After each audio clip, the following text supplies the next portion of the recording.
Brooklyn, New York, 1940. You're born in an old, empty hospital. A nurse runs to tell your father the good news. Crates are being unloaded at the port. Officially, it's olive oil. Unofficially, it's weapons. You feel your father's strong arms. He carefully places you in the cradle, then leaves with his comrades. Only later do you learn that they were mafiosi who took money from your father so he could work in peace. Your father owned a small butcher shop that brought in a small but steady income. He was far from criminal. At that time, you were sitting in a mafia bar, watching what they did. You'd understood since childhood that power opens all doors in this world. That's why you tried to stay close to the mafia. Catholic school, 1950s, you're sitting bored in class. And suddenly, you see a crazy police chase out the window.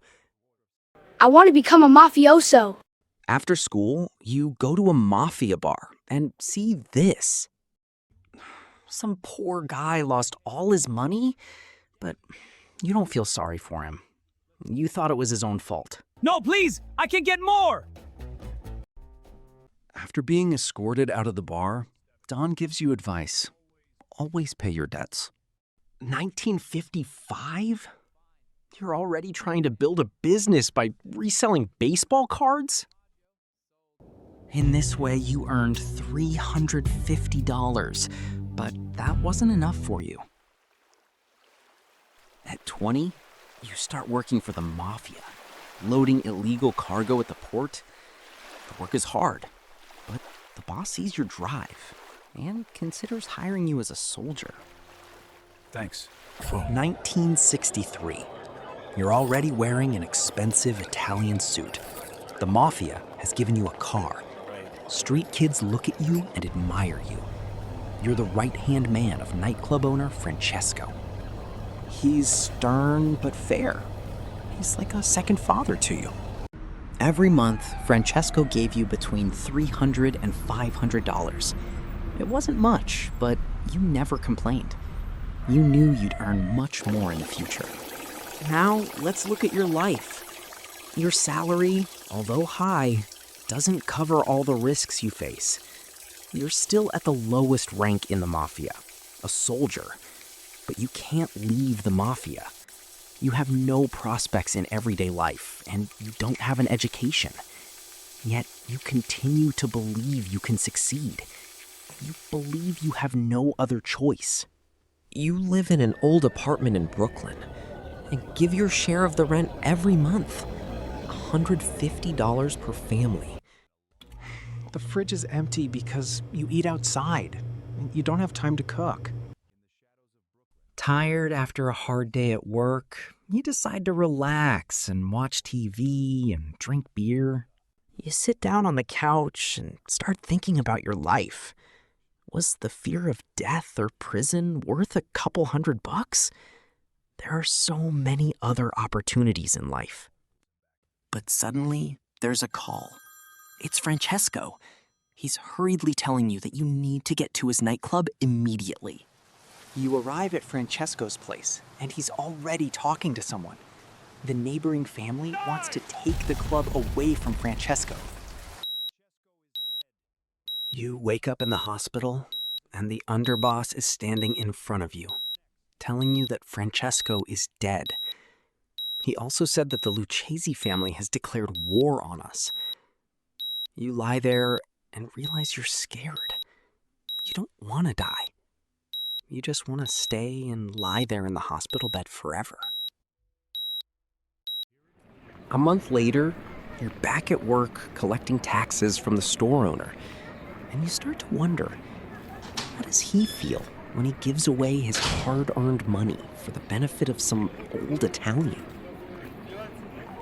You answer to me now. The Caporigine called you in to talk. Someone has to take Francesco's place. You didn't refuse. If you refuse, you'll never be offered the job again. You understand that. Instead of threatening the man, you offer them a deal. You supply alcohol directly at lower prices. Everybody profits. A nightclub isn't just about music. It's all about money. The endless flow of money in New York City, happening faster than the government can keep up. And you're lucky to be at the helm of all this sleazy stuff. Under your leadership, the club starts bringing in more and more money. In the VIP room, judges, politicians, and gangsters suddenly become very good friends. Thanks to your new connections, you legalize your income, remain free, avoid paying taxes, and have no problems with the law at all. For a moment, the singer almost makes you forget what kind of business you're actually in. You continue to watch and listen to her beautiful voice. You think about the future, about getting married, about having children. And you realize that right now, you just don't have time for that. The police visit your I know the nightclub game. constantly. Most come for free drinks. Others come for envelopes. This is the price of illegal activities: racketeering, selling illegal substances, organizing prostitution. Behind the music and dancing, real life is in full swing in the underground casino beneath your club, bringing in a lot of money, which you willingly share with the police and your clan. Things are going great. Your standard of living has noticeably increased. Your capital is growing. You live in luxury thanks to your brilliant management. One club brings in as much money in a month as other clubs bring in half a year. Now you have a fridge full of food. You have everything you ever dreamed of. But you're still alone. But you don't think about it that often. You're a workaholic, and you don't have time for your family. Can you be called the master of your life? The moment rival gangsters enter your club, everyone suddenly stops smiling. You maintain an icy calm. After the shootout that took Francesco's life, nothing can frighten you or remove the calm, cold expression from your face. Some employees steal money. Others talk too much. Neither of these mistakes lasts long in your nightclub. You calmly question the thief, but he refuses to answer.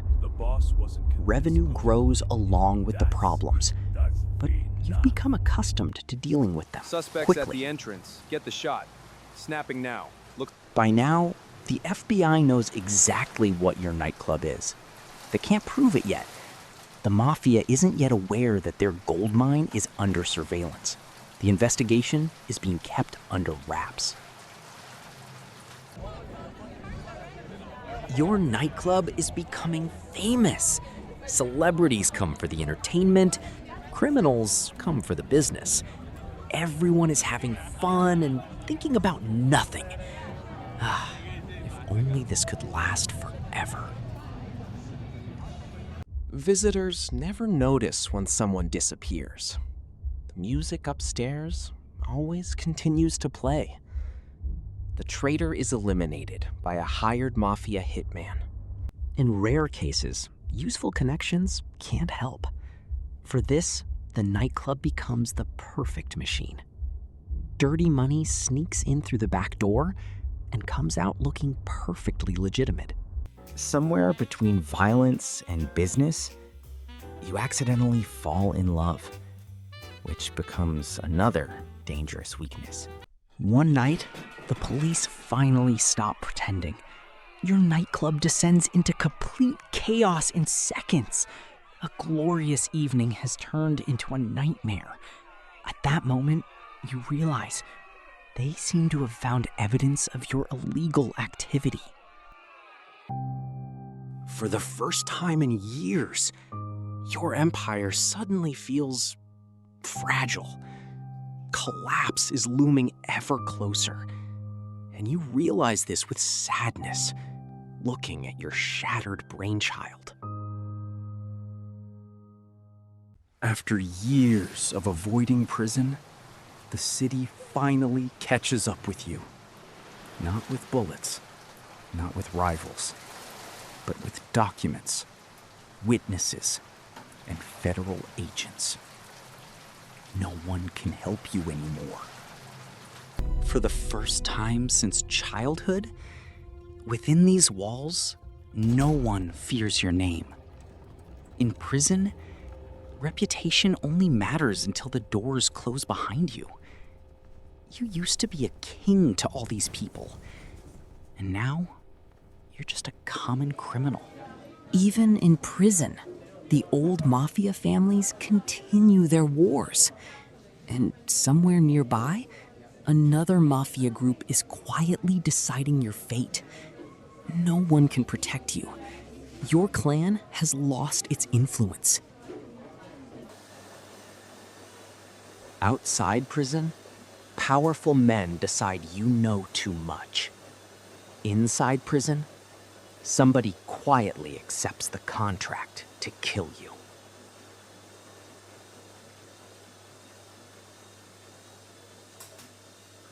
After decades of surviving on the streets of New York, your story finally ends in a prison shower. No empire, no family, no last words. Only silence. Would you like to end up like this?